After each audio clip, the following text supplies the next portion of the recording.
মিরপুরের শেরেবাংলা ক্রিকেট স্টেডিয়ামে আরও একটি নিষ্প্রাণ ওয়ানডে। ধীরগতির ইনিংস আর একের পর এক ডট বল স্টেডিয়ামে উপস্থিত হাজার খানেক দর্শকদের জন্য কিছুটা বিরক্তিই ধরিয়েছে। তবে বাংলাদেশ বনাম ওয়েস্ট ইন্ডিজের মধ্যকার সিরিজের দ্বিতীয় ওয়ানডে ম্যাচ দেখতে আসা দর্শকরাই প্রথম ইনিংসে দেখে ফেলেছেন দেশীয় এবং বৈশ্বিক একাধিক রেকর্ড।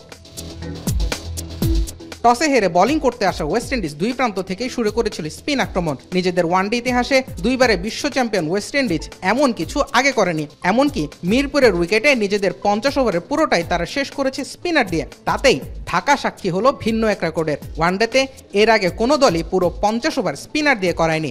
সর্বোচ্চ 44 ওভার স্পিনার দিয়ে করিয়েছিল শ্রীলঙ্কা।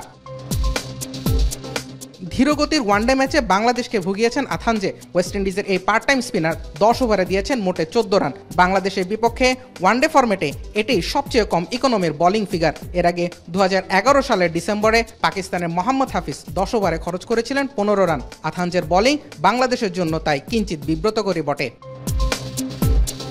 শেষ দিকে 4-6 দর্শকদের বিনোদিত করেছেন রিশাদ হোসেন। 14 বলে 39 রানে ইনিংস খেলেছেন।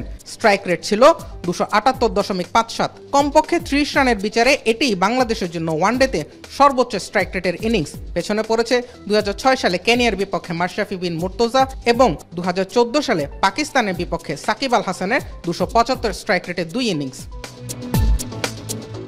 বাংলাদেশ অবশ্য এদিন হজম করেছে 193টি ডট বল। 2010 সালের পর থেকে ওয়ানডে ফরম্যাটে কখনোই এত ডট বল খেলতে হয়নি টাইগারদের। বিব্রতকর রেকর্ডের তালিকাও তাই খানিক লম্বাই হলো বাংলাদেশ ক্রিকেটের জন্য।